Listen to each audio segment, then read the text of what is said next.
Paul Gross, ladies and gentlemen. Thank you very much. Thank you. My name's Bruce Bowie from 630 Ched, and I'm honored to be here tonight and to meet you, Paul. I know you have won the Order of Canada. Can we give it away twice? I mean, you really should. Every Canadian should see this movie. This is outstanding.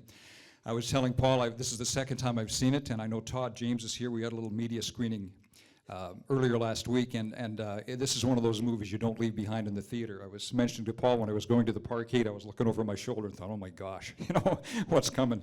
But I know this was really authentic, Paul, because and by the way, thank you to the military members we have here tonight. I know we have some PPCLIs here, some Princess Patricias. Yeah. Yes, please stand. Would you stand, please, guys? Thank you. Yeah, wow. I'm so proud of these guys. I know you are too, Paul. As we complain about taxes and potholes and constructions, I mean, these guys are making a difference. This is why we can't complain about this. And I was sitting beside these guys, right beside them, and the opening scene where there's a firefight in the village and the RPG blows a hole in the wall. I know you nailed it, because the guy sitting right beside me said, "Let's go." I mean, he was there. He was there. Tell me about the filming location. Obviously, it was not Afghanistan. There is an awful lot of footage from Afghanistan that's in the film, and hopefully you would never be able to tell where it is. In fact, I thought we did a pretty good job, because at one point we were cutting, and I said, to somebody, that shot that's from Shiloh?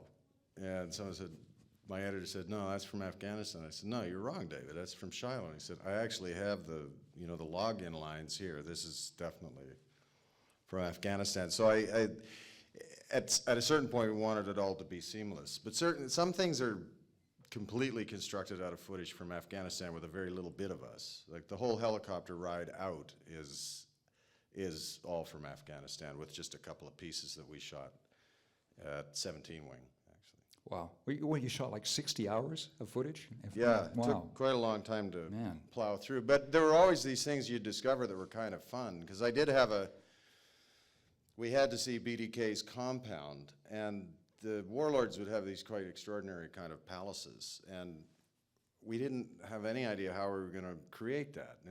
We didn't have enough. It's a very short shot, and we didn't know how we'd do it in Aqaba. There was nothing that looked like that. And then I guess I said, I seem to remember us flying over one in the choppers, and maybe we had a GoPro on the skids of one of the choppers, and so we hunted through all of that.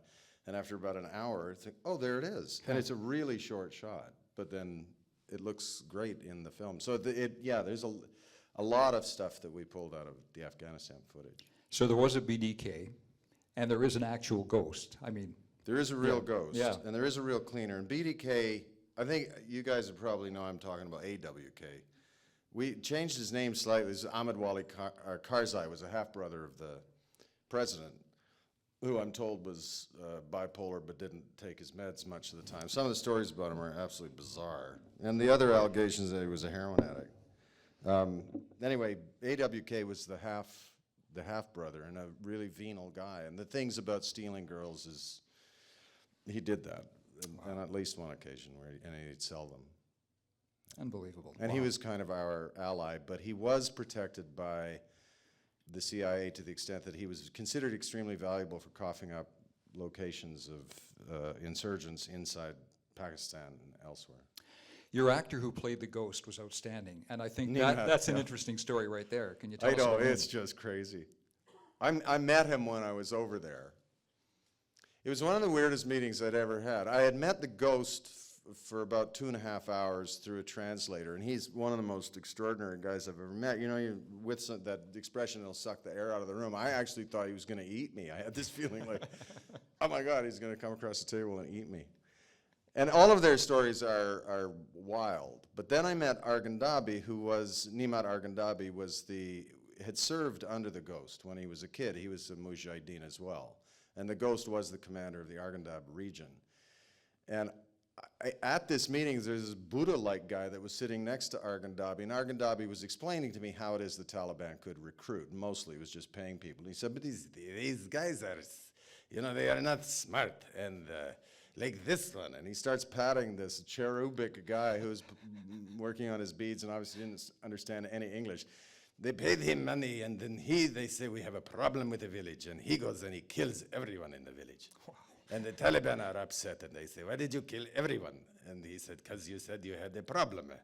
So you see, this Taliban, this one here, you scratch his brain, there is nothing there.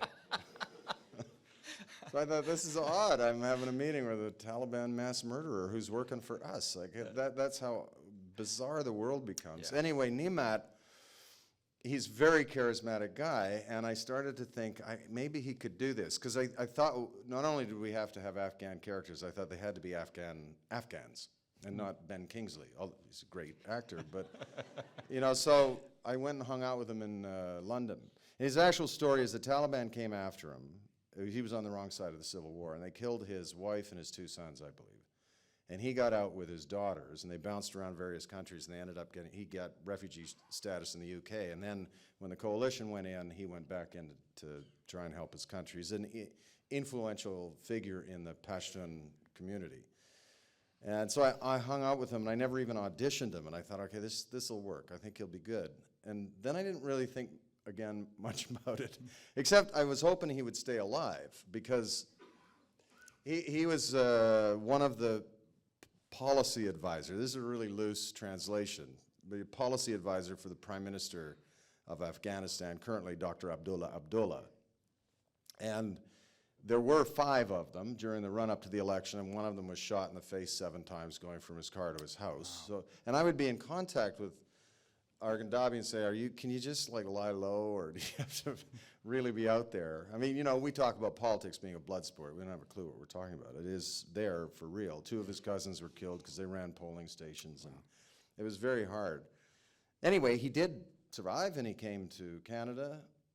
Although, I should tell you this story, because I got a call, and I realized it was like 3 o'clock Kabul time. I said, it was from him, and I said, what are you doing up? He said, we had to have this conference call, and it was so boring, and that fucking Kerry will not shut up. It's like John Kerry, you mean? Yes. Dr. Abdullah is so polite, Mr. Kerry, this and that, and I'm writing him a note, tell Kerry to fuck off, it's our country. That's awesome. And I said, well, but that's all over, yes. And I said, well, why aren't you going home? He says, I don't know, they can't find my armored car. And my guys have no bullets, so I have to wait until they get bullets, then I can go home. Wow.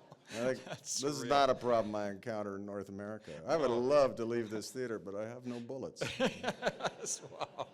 Anyway, then he came, and then the night before he was to shoot, I suddenly actually completely seriously panicked, because I thought, what if he's terrible? And then I thought, oh no, it's okay. I mean, if he's really bad, calm down. You can just go line by line. And then, of course, it hits me, I don't speak Pashto.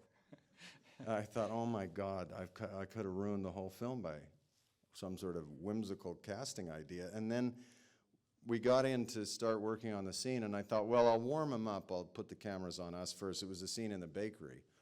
And we did a little rehearsal, and I fucked up all my lines because he was so perfect. Wow. Like, I just couldn't believe it. And Rossif was the same way. We're like, what? You have never acted ever. And he was brilliant. Yeah. Yeah, and he also, so he figured out acting in about a day, and by day 2, he had figured out all the bad habits of actors. Because he had discovered that the lens was a reflective surface, and I would be looking at the monitor, and all of a sudden this face would appear.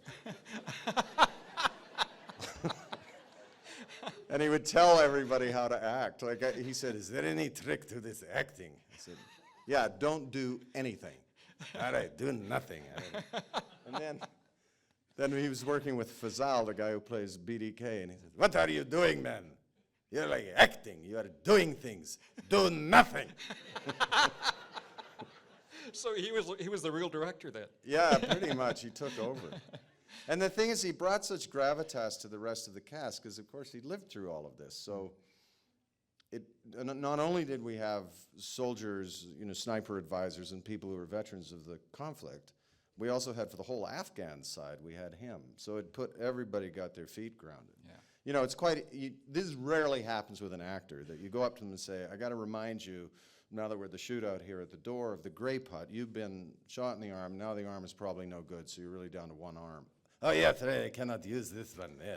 I had to do this for like 1 month and a half with the Russians because my arm was no good. I had to kill them with only one arm. Wow. You actually said that. Real.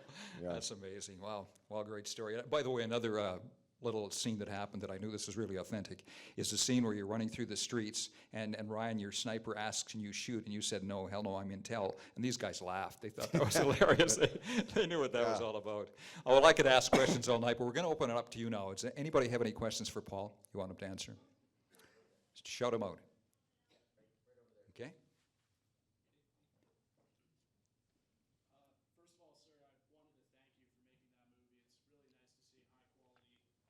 making that movie. It's really nice to see high-quality Canadian war movies.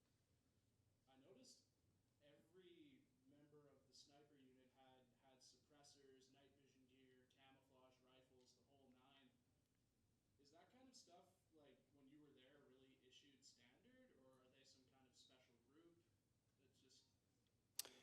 Okay, the question is that everybody in the sniper detachment had all sorts of kit, meaning night vision stuff, and yeah, kind of pretty, well, I'm not sure. The snipers tend to, I don't think we had cutback helmets. I think they would get those from other people. They refer to a Rufus round or Rufus, it's the incendiary round at the beginning. We don't actually have those as standard issue. Those would be bought. So soldiers from different countries would trade stuff with, generally speaking, the Americans, as I understand it. And so each kit is a little bit different. Each guy has a kind of different piece, just like everybody would. Every soldier would kind of customize his stuff to their own taste and liking. But yeah, they went out with pretty good stuff, at least the guys that I saw when I was there. All right, any other questions? Which part? All the elements in it are stories that were told to me. So, you know, as I said, the character of BDK is based on a real guy who really did these things. The ghost is a real guy. The opening sequence comes from Master Sniper of the Van Doos, who told me a story about being trapped and being rescued by, essentially offered protection by an Afghan elder. The narrative of it ending the way it ends and following the way it followed, I assembled it that way. But the ingredients of it are all essentially real. Yeah. Yeah, But no, like the whole thing, no, that's not real. I like what you said in the synopsis. It's 1,000 stories in one story. Yeah, that's a good line. It wasn't mine, but Oh, I it wasn't kinda yours. like Somebody wrote that. So that's very good. All right. Any more questions? Can you talk about your process of getting this film out now in Canada? Well, this is all part of it. So, yeah. You start thinking about how to get, the biggest challenge for Canadian films, or any independent film for that matter, is to get people to go to it. And virtually every film is getting tougher to get people off their couches of Medicine Hat and go outside and actually go buy a ticket. I don't mean just Medicine Hat, although it's terrible. No, but no, it's a real struggle, and it's a struggle around the world. So the independent cinema's having some trouble. So you have to work very hard, and you have to be inventive about how to intrigue people to want to go. And the best way, I think, in a country like ours is to sort of metaphorically put your film in the trunk of your car and drive it to every town you can get to. So we started in Toronto, and then we went to Halifax, and then Winnipeg, and then Calgary, and Vancouver, and now here. And then I'll go back, and we keep going at it until it opens next weekend. But it's a lot of work, and you have to have a great team to organize it and sort it all out. And we have a fantastic distribution company, and our publicist, Robin, is amazing, and hopefully it works. But each time it's a big challenge, and you just hope people are intrigued enough to go and open up their wallet. So, everyone you best tell them, please. Yeah. Are you going to make a World War II movie now? Oh, God. No, I really hope not. And I'd barely even started this one, and I know Adrienne Clarkson fairly well, and she phones me up and said, I have your project. What? Your next project? What? Cap Young, North Korea. And I thought, oh my God, I can't do another one of these. I really seriously hope I'm not seized by having to do another war film. They're really complex to do. And as a consequence, they're very expensive, and it's really difficult to finance. We had a hard time with this one. And I mean, it's not that I don't like the stories and that I'm not committed to them, obviously, but I'd like to try and get another film out before I'm dead. So maybe I'll try something smaller. Maybe a curling movie. Yeah. That was good. I like that, Men with Brooms. Anything else? Anyone else? Yeah, I'm sorry. I just literally can't see up there. Yeah. The lights are really oddly bright. Okay, yell. I've had 3 tours in Afghanistan, and I just want to say thank you. You absolutely nailed Afghanistan. The field, I could smell exactly what was coming off of the film. And you got the quirky sense of humor that the Canadian soldiers had. And thank you for ending with a powerful ramp ceremony. And I hope you continue to do more. This was truly amazing. Thank you. Thank you.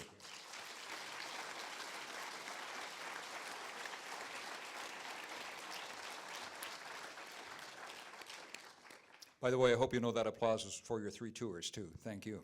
Yeah. Yeah. Yeah, just wanted to say I'm wearing red on Fridays, which was local tradition during the Afghan conflict. Several of us at the office still continue to do so. And lo and behold, didn't know I was coming to this movie tonight, but I was wearing red on the inside and my curling jacket on the outside. I wanted to say that for the man in the street that didn't do the 3 tours or wasn't in the forces, hopefully I speak for several in the theater, that it really felt Canadian. Thank you. Good, thanks. I've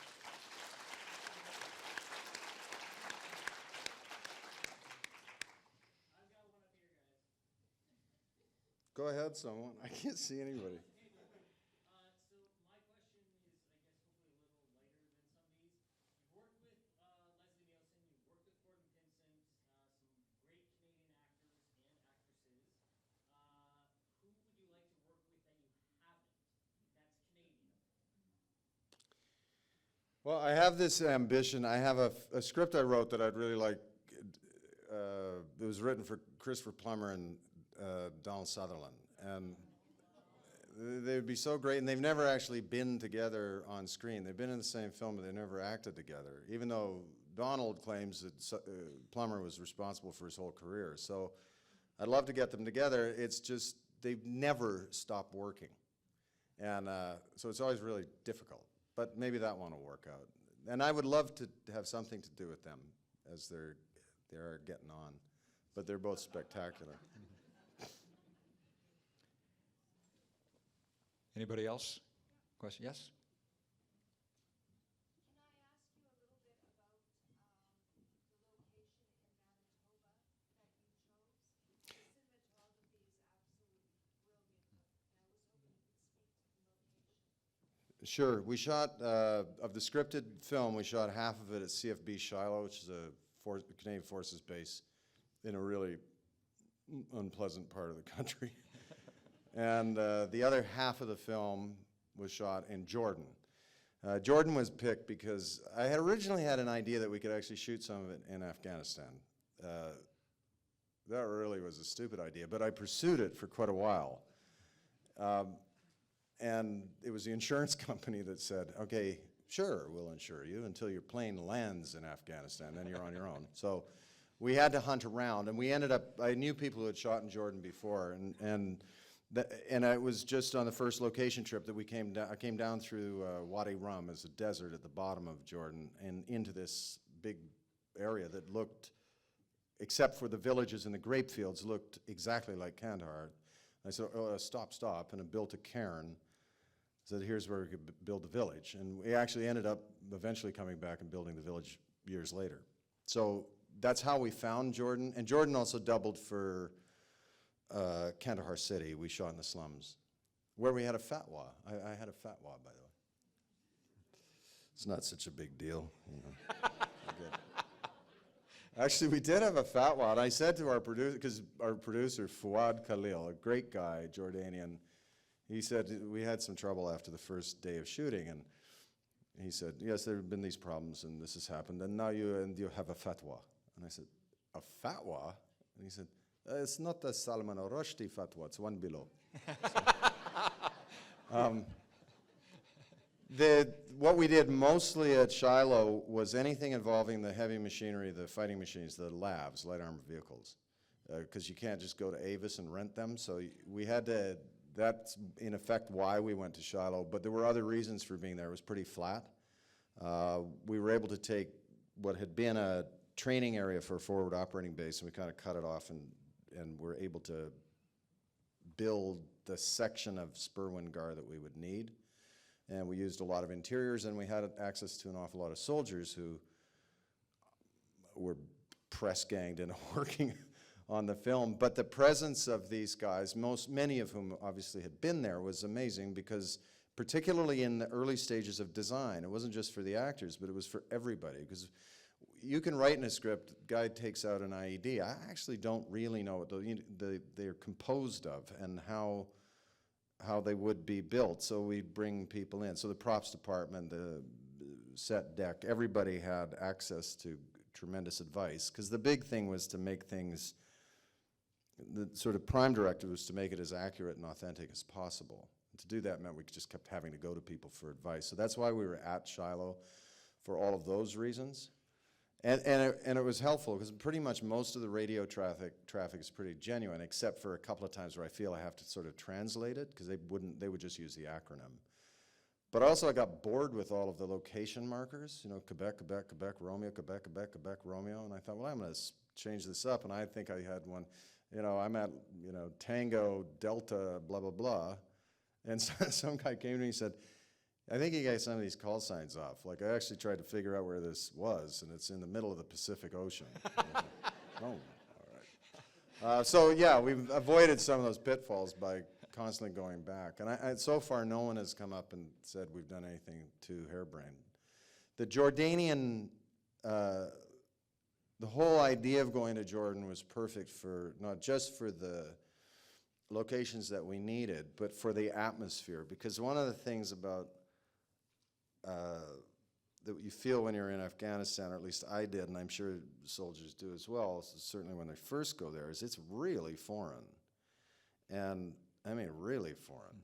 Now, I've traveled a lot, but there's something completely weird about it. And a lot of the actors in the film hadn't traveled all that much. So I thought it was a good idea not to try and do it in Utah or something. You know, we would shoot in a place that it was a foreign place, so you were constantly aware that you weren't, this wasn't your home.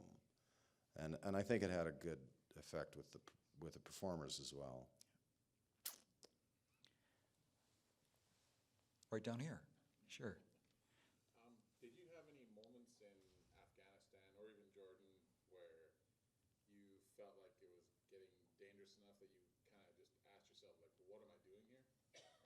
Never in Jordan. No, Jordan's a beautiful country. It's like the Switzerland of the Middle East. The northern border is a bit weird, and the neighborhood is awful, obviously, but they're lucky, and they have a great monarch.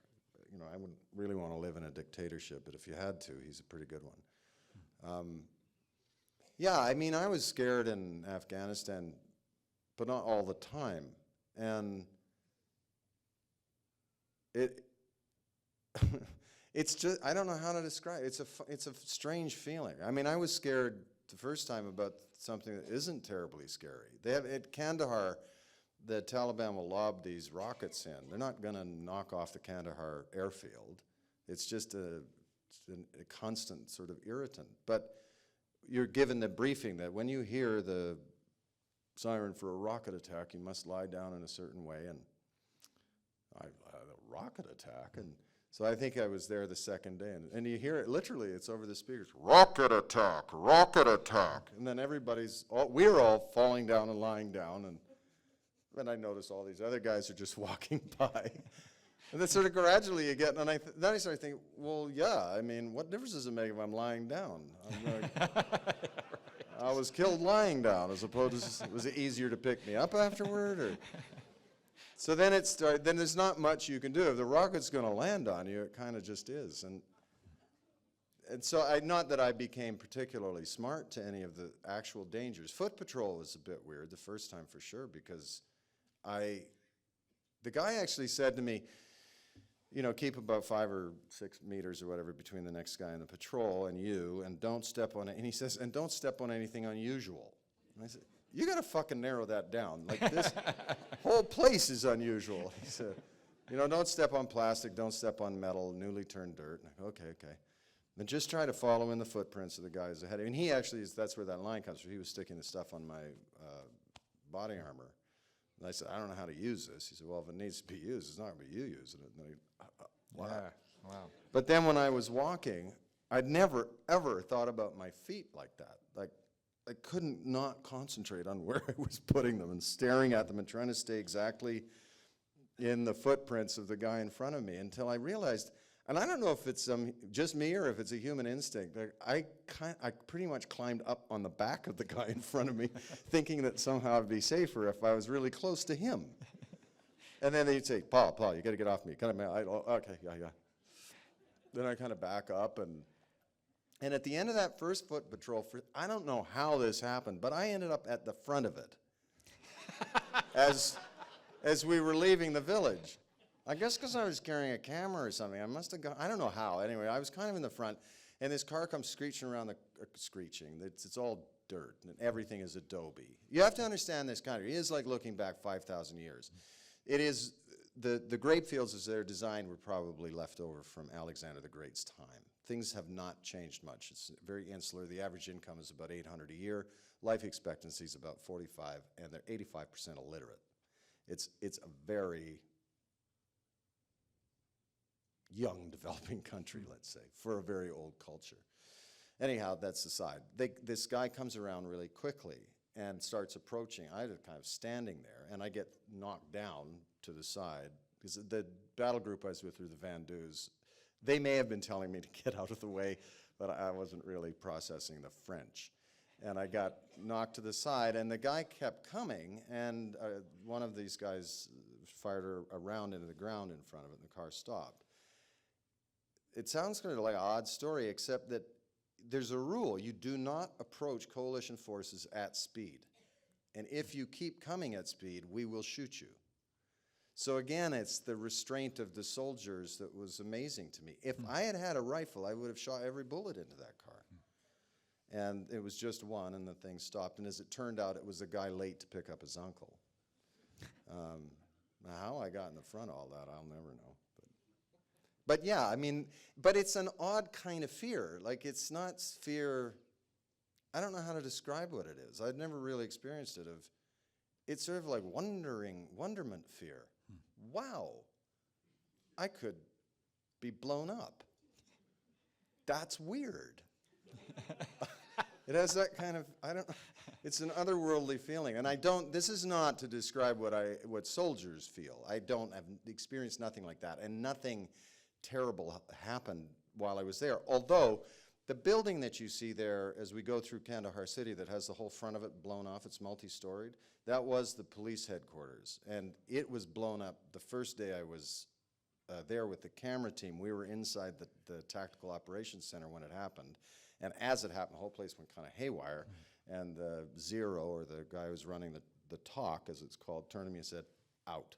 And Wow. so we all ran away. And it was a big schmonozzle, that thing. But really had nothing to do with the coalition. That was Taliban against the police. Which is the other thing. There's a whole layer that we didn't really get in there. Is the Afghan National Police are another whole other issue in the country. So it's really complex, and so is the various kinds of fear that you can have. The most scared I ever was actually going through Kandahar City in a convoy. It's just a malevolent place, or it feels like that. And it wasn't helped by, just as we were leaving a place, I think it was Folad or something, we're leaving that and we're heading in, and the guy who was the commander of the convoy was in the hatch, up in the hatch. I was sitting outside in a hatch in a lav, and he says, put this on. It was a uniform rain jacket. And I said, I'm not supposed to be wearing uniform stuff. He said, right now you look like you're special forces. That makes you a high value target, which makes it dangerous for me. You wear this fucking thing. Okay, I will.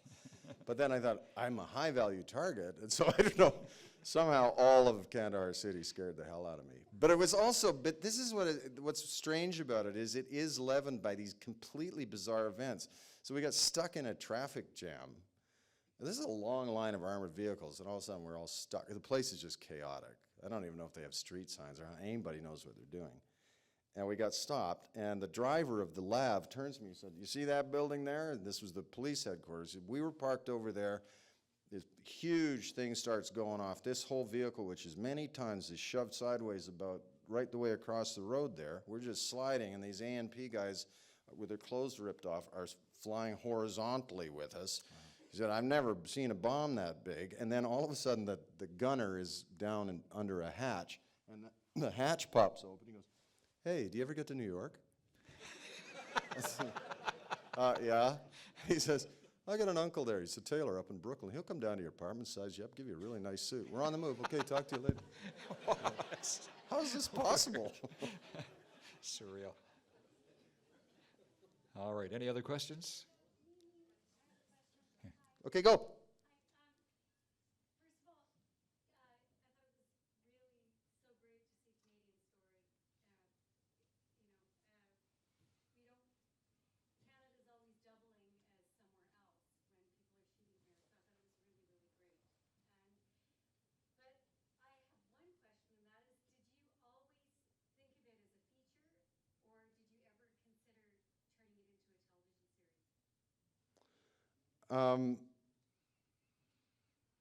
I did think, Alan Hocko actually, in Jordan, tried to get me to think of it being a TV series, but I said, but everyone's dead. I don't really know how we're going to do that.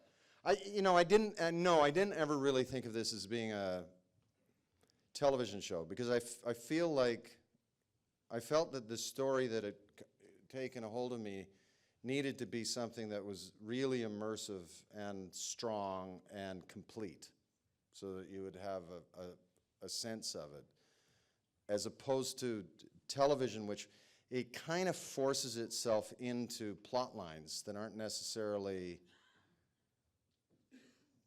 I don't know how to describe this. A lot of television writing or television series, the nature of it sort of forces you into a plot line that isn't particularly conducive to wandering off the path a little bit like you can do with a feature, even though they're tighter. Does that make any sense what I'm saying? And then the other additional problem with it is just the expense of production. In trying to shoot a big, long series, let's say you're doing 13 hours a year in Jordan, that's a lot of hard work and very difficult to get someone to want to pay the money for it. So, I'm told we can take one more question. Who wants to have the last one? Anybody else? sure.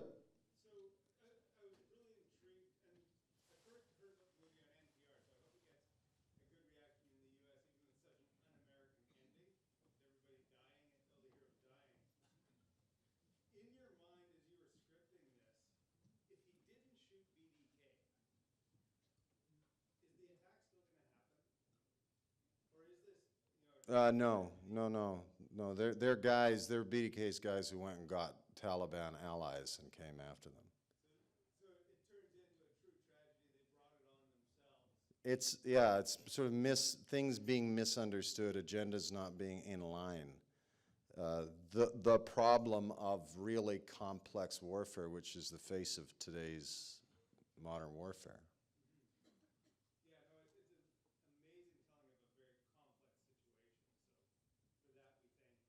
Thanks. And it probably is not, I don't imagine a film like this would most likely get made in the United States, because they're voluntarily sacrificing themselves in order to kill as many around them, because they know that they're going to die anyway. There's no getting out. That's a bit of an extrapolation. I have heard that there was an airstrike called in by, and it might have been the Brits on their own position. But every sniper I ever talked to, and many of whom have had experiences of being cut off, so you'd always keep something back. You just did not want to get taken alive. That was beyond belief. So it felt to me like we needed that, it really isn't intellectual. It's sort of this, it starts to kind of fall out that weight that I felt like it also has something to do with the nature of sacrifice, which that underlines almost every soldier's time in any war zone, I think, and our own nation collectively for having agreed to put them there. It's, you know, it's cost Canada, and I don't mean money, it's cost us stuff. There is sacrifice involved in this for all of us, even if we don't feel it, say, as acutely as an entire country might have in the First World War. But the knock-on effect continues. You know, there are more soldiers who have killed themselves than were killed in combat. We are slowly waking up to the problems of it, which is why we've partnered, the film has partnered up with Wounded Warriors, because it's not, it doesn't end like that. Yeah. And I think that the idea of sacrifice at the center of that was important to be at somewhere in the guts of this movie. Well, Paul, thank you all very much for coming. Tell all your friends to come and see this movie, please. Thank you. Thanks a lot. Thank you, Paul.